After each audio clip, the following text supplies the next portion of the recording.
তোমাদের নিয়ে যেতে গল্পের রঙিন রাজ্যে।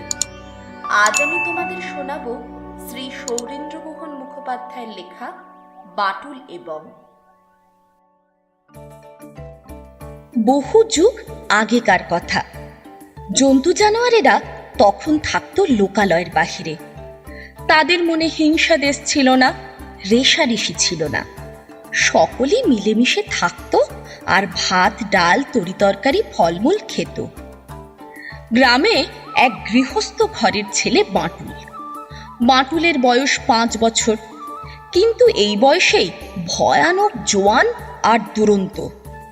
তার দৌরাত্মে পাড়ার কারো বাগানে ফলমূল থাকতো না, আর সকলের ওপর এমন অত্যাচার করত যে পাড়ার লোক অতিষ্ঠ হয়ে এলো একদিন বাঁটুলের মায়ের কাছে।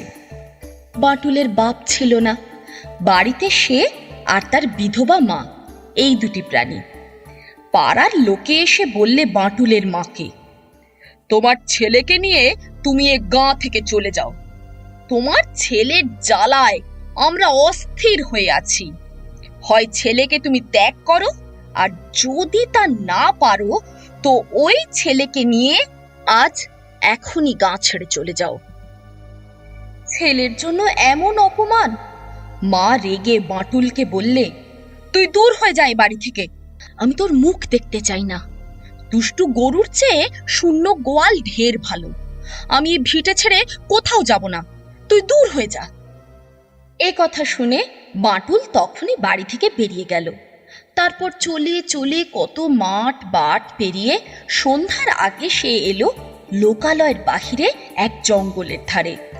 সেখানে উঁচু পাঁচিলে ঘেরা একখানা বাড়ি। বাড়ির সামনে বাঁটুল দেখে এক হাতি, এক সিংহ, এক বাঘ আর এক ছাগল বসে গল্প করছে। বাঁটুলকে দেখে হাতি বলল, তুমি এখানে হঠাৎ এসেছো কেন গো মানুষের ছেলে? বাঁটুল বললে, আমার ঘর নেই, বাড়ি নেই, কেউ নেই। আমি চাকরির চেষ্টায় ঘুরছি। আমাকে তোমরা চাকর রাখবে? আমি তোমাদের জন্য কাঠ কেটে আনবো, জল তুলবো, রান্না বান্না করব, মানে যে কাজ বলবে সব করব। মাহিনা চাই না, তোমরা শুধু আমাকে এখানে থাকতে দেবে আর খেতে দেবে। জানোয়ারেরা ভাবলে মন্দ কি, তারা বললে, বেশ, তুমি থাকো আমাদের কাছে, আমরা তোমাকে থাকতে দেব। রাত্রে খাওয়া দাওয়ার পর সিংহ বললে বাঁটুলকে, ভোর হলেই পালা করে আমাদের মধ্যে একজন রোজ যায় হাটে জিনিসপত্র কিনতে বড় চাঙারি নিয়ে, তাইতে করে বাজার নিয়ে আসে। কাল ভোরে ছাগলের পালা, ছাগল যাবে হাটে, তুমি যাবে ওর সঙ্গে চাঙারি নিয়ে, সেই চাঙারিতে জিনিসপত্র নিয়ে আসবে। বাঁটুল বললে, বেশ, তাই হবে। পরের দিন ভোরে ছাগল বেরুলো হাটে। বাঁটুল চলল তার সঙ্গে চাঙারি মাথায় নিয়ে। অনেক দূরে হাট। হাটে গিয়ে ছাগল বললে বাঁটুলকে, তুমি এইখানে চাঙারি নিয়ে বসো, আমি জিনিসপত্র কিনে চাঙারি বোঝাই করব, তারপর সেই চাঙারি নিয়ে বাড়ি ফিরব। ছাগল গেল জিনিসপত্র কিনতে। বাঁটুল দেখে এক জায়গায় কতগুলো ছেলে ডাংগুলি খেলছে। দেখে সে তাদের সঙ্গে খেলায় মেতে উঠল। জিনিসপত্র কিনে ছাগল চাঙারি বোঝাই করলো। তারপর বাঁটুলকে আর খুঁজে পায় না। এদিক ওদিক চাইছে, কোথায় গেল বাঁটুল? হঠাৎ দেখে বাঁটুল ডাংগুলি খেলছে। রেগে ছাগল গিয়ে বাঁটুলের কান ধরে বলল, তবে রে বদমায়েশ, তুমি এখানে খেলায় মেতেছ? কানমোলা খেয়ে বাঁটুল ক্ষেপে উঠল।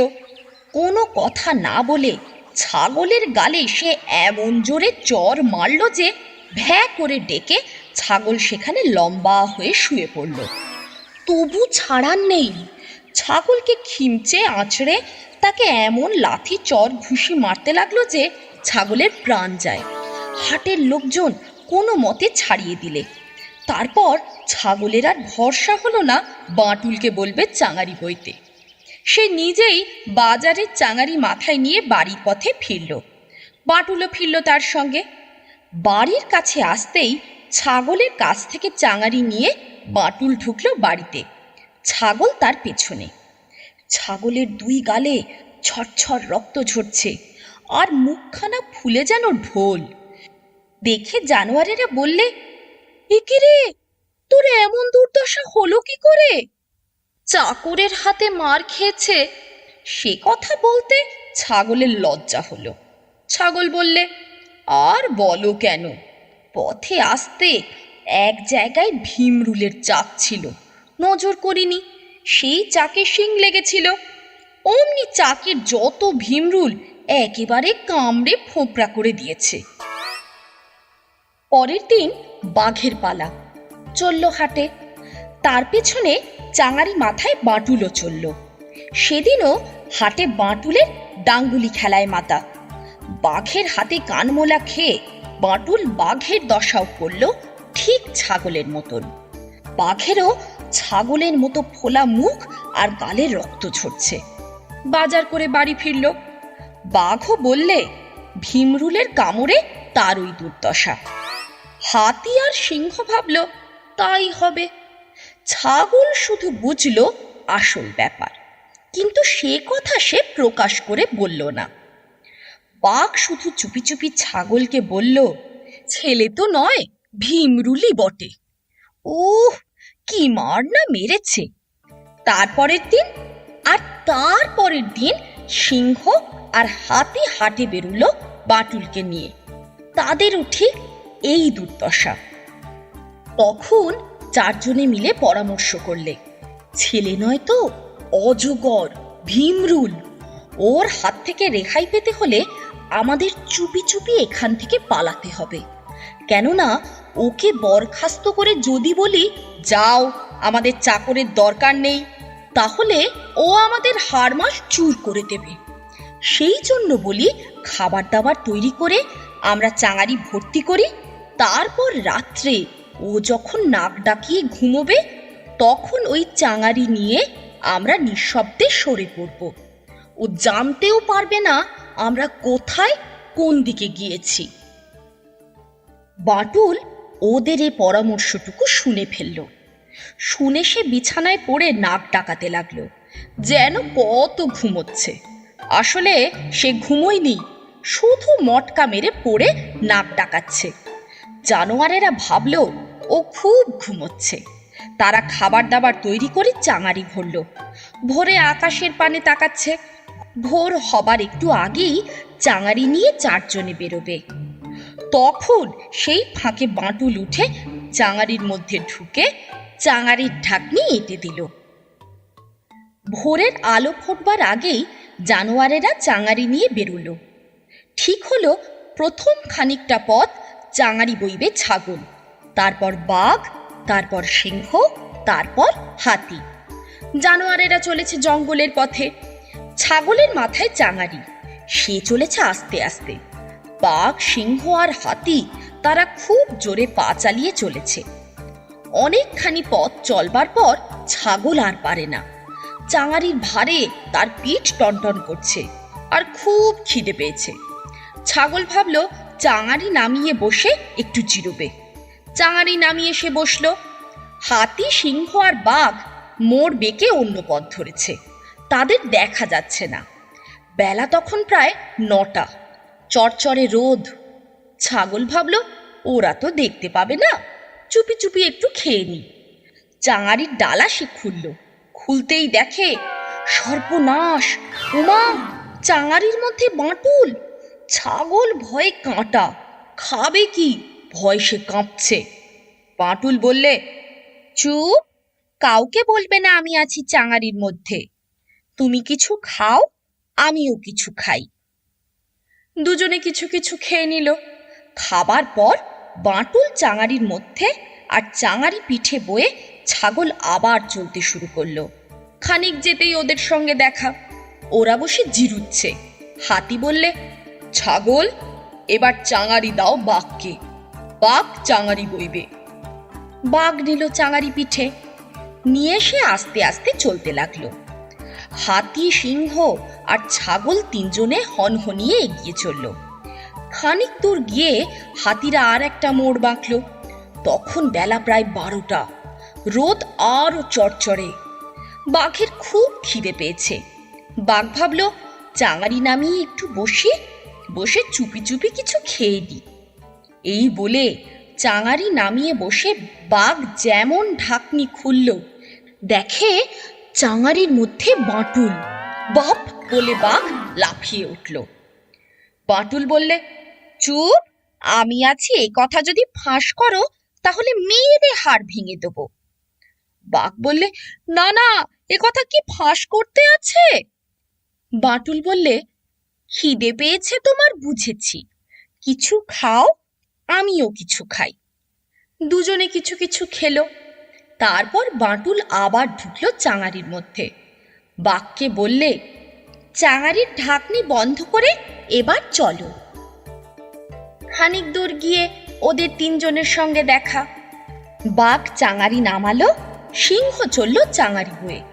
হাতি, বাঘ আর ছাগল বেশ জোর পায়ে চলেছে। চাঙারি বয়ে সিংহের গতি মৃদুমন্থর। তারপর সিংহেরও অবস্থা হলো চাঙারি নামাবা মাত্র ওই বাঘ আর ছাগলের মতো। তারপর হাতির পালা। সিংহ, বাঘ আর ছাগল এই ব্যাপারের কথা কাউকে কিছু বলেনি, চুপচাপ আছে। তারপর হাতি যখন চাঙারি নিয়ে যেতে যেতে এক জায়গায় চাঙারি নামালো কিছু খাবে বলে, তখন সন্ধ্যা হয়েছে।